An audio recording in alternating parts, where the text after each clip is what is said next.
Hello students. तो आपका हमारे चैनल में स्वागत है। तो आज हम स्टार्ट करने जा रहे हैं बीएससी फाइनल के लिए जो उसकी बुक है एलिमेंट्स ऑफ मॉडर्न फिजिक्स, जिसका जो फर्स्ट चैप्टर है ओरिजिन ऑफ क्वांटम मैकेनिक्स। ठीक है, इसमें जो हमारा पहला टॉपिक होगा वो होगा photo electric effect. Photo electric effect, तो चलिए देखते हैं कि फोटो इलेक्ट्रिक इफेक्ट क्या है। देखो, मान लो आपके पास कोई मेटल सरफेस है, इसके ऊपर आपने कोई लाइट इंसिडेंट करवाई, तो इसके जो इलेक्ट्रॉन होंगे ना, इसके जो एटम होंगे, इसमें कुछ इलेक्ट्रॉन होंगे, वो एनर्जी गेन करेंगे एंड इससे बाहर आ जाएंगे। ठीक है, ठीक है। तो इसी इफेक्ट को हम बोलते हैं फोटो इलेक्ट्रिक इफेक्ट। ठीक है, तो इसकी हम डेफिनेशन देखते हैं पहले। The phenomena of ejection of electron from a metal surface when illuminated by light or any other radiation of suitable wavelength or frequency is called photoelectric effect। जैसे कि मैंने आपको बताया अभी कि ये एक फिनोमेना है कि जब कोई लाइट किसी मेटल सरफेस के ऊपर इंसिडेंट होगी एंड उसके इलेक्ट्रॉन को अगर बाहर निकाल दे तो उसी इफेक्ट को हम बोलते हैं फोटो इलेक्ट्रिक इफेक्ट। एंड जो ये इलेक्ट्रॉन इमिट होंगे इनको हम बोलेंगे फोटो इलेक्ट्रॉन्स। इसको हम बोलेंगे फोटो इलेक्ट्रॉन्स। अब ये इलेक्ट्रॉन इमिट होंगे, इनके कारण कुछ करंट भी प्रोड्यूस होगा, है ना। इसको हम आगे देखेंगे, जो कि अगला हमारा टॉपिक है experimental study, photo electric effect की एक्सपेरिमेंटल स्टडी। अब हम देखेंगे इस फिगर को। अब देखिए, ये हमारे पास एक क्वार्ट्ज की ट्यूब है, ठीक है, जिसमें एक प्लेट पी है, इसको प्लेट पी नाम दे दिया, जिसको हम बोलेंगे photo sensitive plate, photo sensitive plate. And एक और प्लेट है जिसको हम सी नाम दे देंगे, जिसको हम बोलेंगे कलेक्टर, या कलेक्टिंग ट्यूब।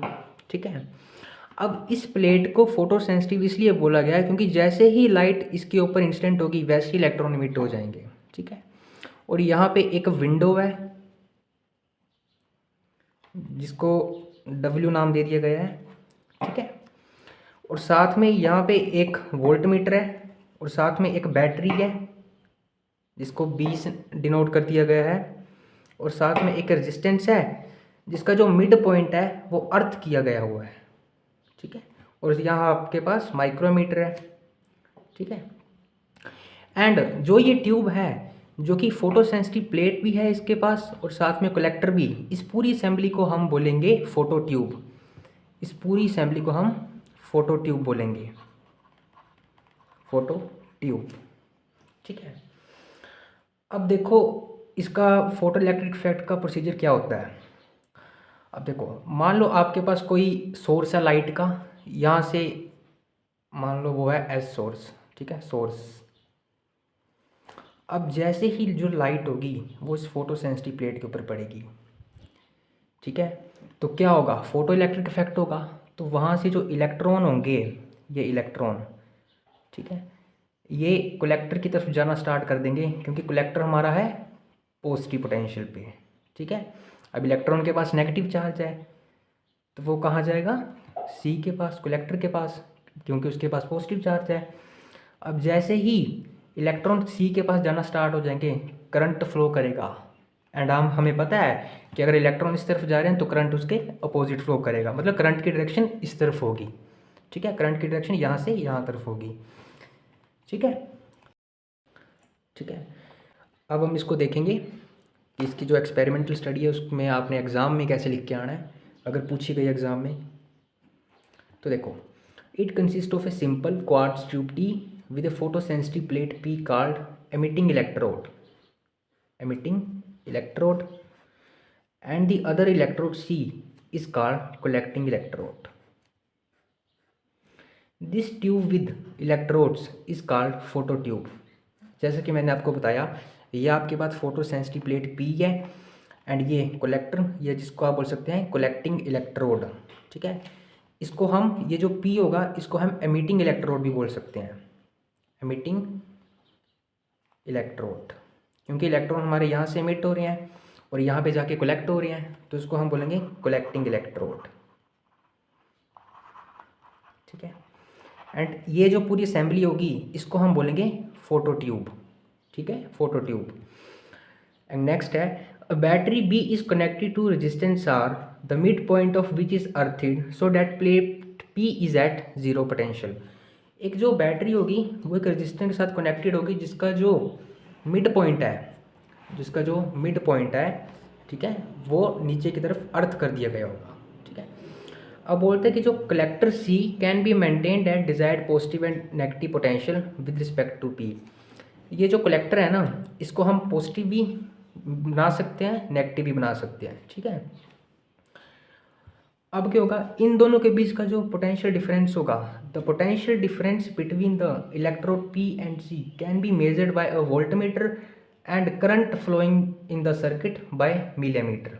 अब देखो, अब इस सर्किट में हमने वोल्टमीटर भी लगाया हुआ है और एक मिलीमीटर भी लगाया हुआ है।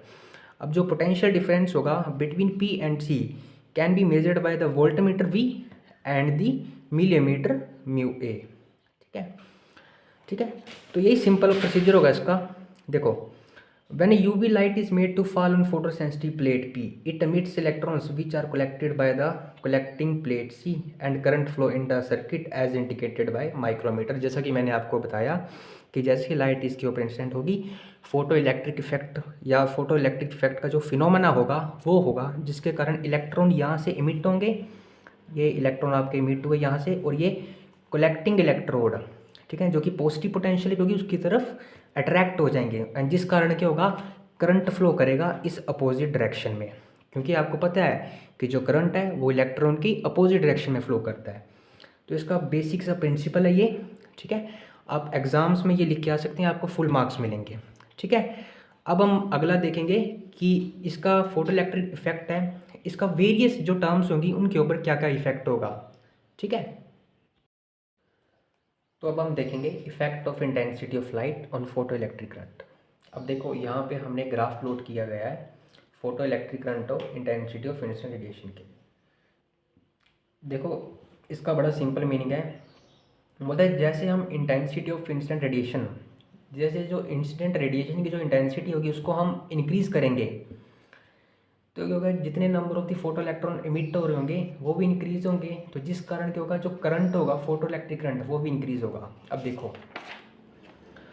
ठीक है, ये देखो, बोलता है जैसे जैसे हम इंटेंसिटी को इंक्रीज करेंगे, ठीक है, तो क्या होगा, number of the electrons emitted from this plate is increasing. ठीक है, एंड ये कलेक्टर के पास कलेक्ट होंगे, जितने ज़्यादा number of the electron emit होंगे उतना ही ज़्यादा करंट फ्लो करेगा। ठीक है, तो इसका मीनिंग यही है। ठीक है, इसको आपने एग्जाम में इस तरह लिख के आना है, the radiation of fixed frequency are made to fall on plate P keeping the accelerated potential constant, then the photoelectric current is found to increase linearly with intensity of incident radiation। ठीक है, the number of the photoelectrons emitted per second is proportional to intensity of incident radiation। मतलब बोलने का मतलब यही है कि जैसे जैसे तुम इंटेंसिटी को इंक्रीज़ करो रेडिएशन की, तो फोटो इलेक्ट्रिक करंट भी आपका इंक्रीज़ होगा। ठीक है, एंड जो हमारा नेक्स्ट इफेक्ट है वो है इफेक्ट ऑफ पोटेंशियल। अब देखो, अब सपोज कर लो, पीछे फिगर में चलते हैं, ये कलेक्टर है, अगर आप इसको पॉजिटिव कर देते हो क्या होगा, इलेक्ट्रॉन यहाँ से इमिट हो रहे होंगे, इसकी तरफ अट्रैक्ट होंगे। ठीक है, बोलता है जैसे जैसे हम इसको इंक्रीज़ करते जाएंगे पॉजिटिव चार्ज को, ज़्यादा से ज़्यादा इलेक्ट्रॉन इसकी तरफ क्या होंगे, अट्रैक्ट होंगे, तो जिस कारण क्या होगा, फोटो इलेक्ट्रिक करंट भी इंक्रीज़ करेगा, है ना। एंड बोलता है एक ऐसा पॉइंट आएगा जिसके बाद ये जो फोटो इलेक्ट्रिक करंट होगा ये सेचुरेट हो जाएगा। ठीक है, एंड इस पॉइंट को हम सेचुरेशन पॉइंट बोलेंगे। अब इसको ग्राफ की हेल्प से देखते हैं, ये जो करंट है ये ऊपर करंट जा रहा है, ठीक है, ये एक्सेलरेटिंग पोटेंशियल, ठीक है ना, आपके इलेक्ट्रॉन्स एक्सेलरेट हो रहे हैं। ठीक है, ठीक, बोलते जैसे जैसे हमने करंट को इंक्रीज़ किया, जैसे जैसे करंट इंक्रीज हुआ, ठीक है, तो क्या होगा, जैसे ही हमने कलेक्टर की जो प्लेट होगी, ठीक है, उसको हमने पॉजिटिव पोटेंशियल अप्लाई किया, ज़्यादा से ज़्यादा पॉजिटिव पोटेंशियल अप्लाई किया, तो करंट क्या होगा, यहाँ से आपका इंक्रीज़ हुआ, ठीक है। पर बोलता है ये एक पॉइंट तक इंक्रीज़ होगा, जिसके बाद ये जो करंट होगा ये सैचुरेट होना स्टार्ट हो जाएगा। सैचुरेट इन द सेंस ये आगे इंक्रीज़ नहीं करेगा, ठीक है, ये इंक्रीज़ नहीं करेगा, ये एक तरह से कांस्टेंट हो जाएगा, सैचुरेट, है ना, सैचुरेट करना स्टार्ट कर देगा एंड स्टेबल हो जाएगा। एंड ये जो पॉइंट होगा इसको हम बोलेंगे सैचुरेशन पॉइंट, सैचुरेशन पॉइंट, ठीक है। एंड ये जो करंट होगा इसको हम बोलेंगे सैचुरेशन करंट, सैचुरेशन करंट, ठीक है। बड़ा सिंपल है कि जैसे ही हम कलेक्टर की जो प्लेट होगी उस पर हम पॉजिटिव पोटेंशियल ज़्यादा से ज़्यादा अप्लाई करेंगे तो करंट हमारा स्टार्ट करना, इंक्रीज़ करना स्टार्ट कर देगा।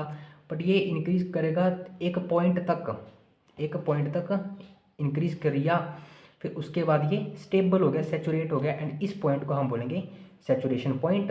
एंड ये जो करंट होगा इसको हम सैचुरेशन करंट बोलेंगे, ठीक है। अब देखो, अब ये आपके पास कलेक्टर की जो प्लेट है या कलेक्टिंग इलेक्ट्रोड है, अगर मान लो इसको तुमने नेगेटिव कर दिया, है ना, सपोज कर लो इसको हमने नेगेटिव कर दिया, ठीक है, क्या होगा, इलेक्ट्रॉन यहाँ से इमिट होंगे, यहाँ पर भी नेगेटिव है तो अगर रिपेल करेंगे तो क्या होगा, जो फोटो इलेक्ट्रिक जो करंट होगा वो भी डिक्रीज होना स्टार्ट कर देगा, है ना। एंड एक पॉइंट ऐसा आएगा जिस पॉइंट पे ये ज़ीरो हो जाएगा, ठीक है। एंड उस पॉइंट को हम बोलेंगे स्टॉपिंग पोटेंशियल, स्टॉपिंग पोटेंशियल। अब देखो, अब जैसे जैसे हम क्या करेंगे, कलेक्टर की जो प्लेट होगी उसको नेगेटिव चार्ज उसके ऊपर इंक्रीज़ करते जाएंगे, नेगेटिव पोटेंशियल इंक्रीज़ करते जाएंगे, तो क्या होगा, इलेक्ट्रॉन जो आ रहे होंगे वो रिपेल होना स्टार्ट हो जाएंगे, तो जिस कारण जो हमारा करंट होगा वो डिक्रीज़ हो जाएगा, डिक्रीज़ हो जाएगा एक सर्टेन पॉइंट तक, जिसको हम बोलेंगे स्टॉपिंग पोटेंशियल, जिसको हम बोलेंगे स्टॉपिंग पोटेंशियल,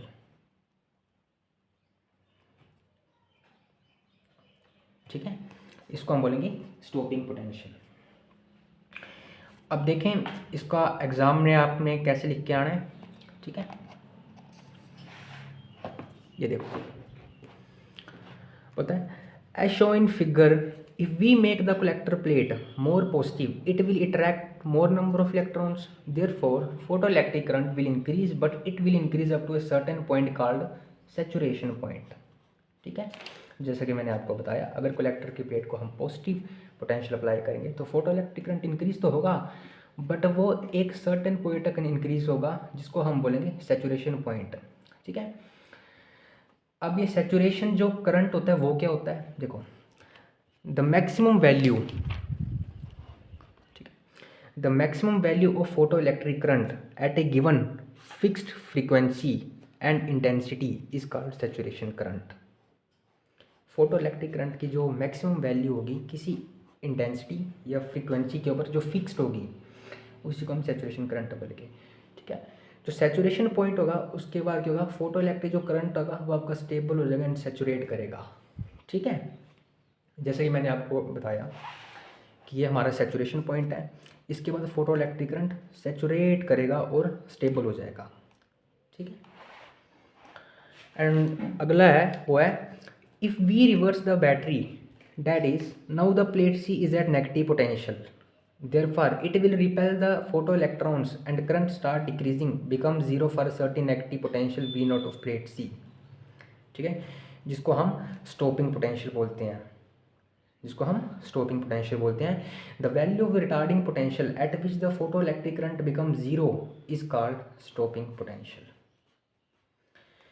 जैसे ही हम कलेक्टर की जो प्लेट होगी उसको हम नेगेटिव चार्ज देंगे तो क्या होगा, वो इलेक्ट्रॉन को रिपेल करेगी, रिपेल करने के कारण क्या होगा, फोटो इलेक्ट्रिक जो हमारे पास करंट होगा वो डिक्रीज़ करना स्टार्ट कर देगा एंड एक सर्टेन पॉइंट आएगा जिसके ऊपर ये ज़ीरो हो जाएगा, ठीक है। एंड इस वैल्यू को हम बोलेंगे स्टॉपिंग पोटेंशियल, ठीक है। तो ये सिंपल सा इफेक्ट था। अब देखो, ये मान लो आपकी कोई इंटेंसिटी I1 के लिए है, ये कोई इंटेंसिटी I2 के लिए, ठीक है। ये कोई इंटेंसिटी I1 के लिए, ये कोई इंटेंसिटी I2 के लिए, है ना। एंड जो I2 है वो ग्रेटर देन है I1 के, ठीक है। तो देखो हमें ग्राफ मिला कि जब हम ये देखो ये जो I2 है इसकी जो इंटेंसिटी है लाइट की वो I1 से ज़्यादा ग्रेटर है, ठीक है। तो हमें एक बात पता चली कि जैसे जैसे हम इंटेंसिटी को इंक्रीज़ करते जाएंगे saturation current will be higher, but जो स्टॉपिंग पोटेंशियल होगा वो सेम रहेगा। इंटेंसिटी को हम इंक्रीज़ करते जाएंगे, है ना, तो जो सैचुरेशन करंट होगा विल बी हायर, है ना, बट स्टॉपिंग पोटेंशियल हमारा वही का वही सेम रहेगा। अब मान लो अगर मैं इसके ऊपर कोई एक और इंटेंसिटी ले लेता हूँ, ये मान लो I3, ये मेरे पास आ गई I3, तो भी क्या होगा, saturation current will be higher but stopping potential remain same. इसका मतलब, ठीक है, इसका जो मतलब है कि जो आपका इंटेंसिटी होगी, है ना, जो स्टॉपिंग पोटेंशियल होगा वो इंटेंसिटी के ऊपर डिपेंड नहीं करेगा, ठीक है। एंड ये जो क्वेश्चन था, ये क्वेश्चन आपका जो CVT PG का एग्ज़ाम है 2025 का, उसमें भी आया हुआ है कि जो आपका स्टॉपिंग पोटेंशियल है वो इंडिपेंडेंट रहेगा इंटेंसिटी ऑफ इंसिडेंट रेडिएशन के, ठीक है। ठीक है, अब देखें इसको कैसे लिखना है। If the same experiment is repeated with radiation of same frequency and higher intensity I2 greater than I1, then saturation current will be higher but stopping potential is same. It means stopping potential is independent of intensity of incident radiation। ये question आपका CUT PG 2025 में भी पूछा गया है, ठीक है, MCQ based था, ठीक है। जैसे कि मैंने आपको पीछे बताया कि जैसे जैसे हम इंटेंसिटी को इंक्रीज़ करेंगे तो क्या होगा, सैचुरेशन करंट तो इंक्रीज़ करता जाएगा बट स्टॉपिंग पोटेंशियल हमारा सेम रहेगा, ठीक। अब जो अगला इफेक्ट है वो हमारा इफेक्ट ऑफ फ्रीक्वेंसी। अब देखो ऐसा देखा गया कि जो स्टॉपिंग पोटेंशियल है वो इंक्रीज़ कर जाएगा फ्रीक्वेंसी के इंक्रीज़ करने के कारण। जो इंसिडेंट रेडिएशन की जो फ्रीक्वेंसी होगी जैसे जैसे हम उसको इंक्रीज़ करेंगे तो स्टॉपिंग पोटेंशियल भी इंक्रीज़ कर जाएगा। अब ऐसा क्यों, अब देखो जैसे हम इंसिडेंट रेडिएशन की जो फ्रीक्वेंसी उसकी उसको इंक्रीज़ करेंगे तो क्या होगा, जो वेलोसिटी एंड जो काइनेटिक एनर्जी होगी जो इलेक्ट्रॉन एमिट हो रही उनकी, है ना, वो इंक्रीज़ हो जाएगी। तो उनको रोकने के लिए हमको ज़्यादा रिटार्डिंग पोटेंशियल देना पड़ेगा, है ना। तो जिस कारण क्या होगा, स्टॉपिंग पोटेंशियल की जो वैल्यू होगी वो भी इंक्रीज़ हो जाएगी। अब देखो इसको कैसे लिखना है। It is found that stopping potential increases with increase of frequency, that for frequency of instant radiation mu1 greater than mu2 greater than mu3 the corresponding potential are of order v1 greater than v2 greater than v3, ठीक है। ये देखो ये आपका saturation current,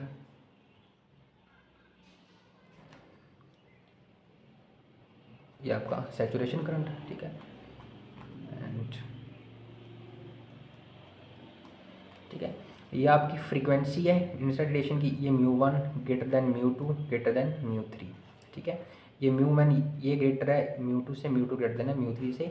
तो जो हमारी जो पोटेंशियल की वैल्यू होगी स्टॉपिंग पोटेंशियल की वो भी रहेगी v1 greater than v2 greater than v3, ठीक है। इसका मतलब ये हुआ कि it means that an increase in frequency of incident light increases the velocity, increases the velocity and hence kinetic energy of emitted electron so that greater retarding potential required to stop them completely। जैसा कि मैंने आपको बताया कि जैसे जैसे हम frequency होगी इंसिडेंट रेडिएशन की उसको इंक्रीज़ करेंगे तो स्टॉपिंग पोटेंशियल आपका इंक्रीज़ होना स्टार्ट कर देगा। आगे हमारे पास आ जाता है थ्रेशोल्ड फ्रीक्वेंसी, ठीक है।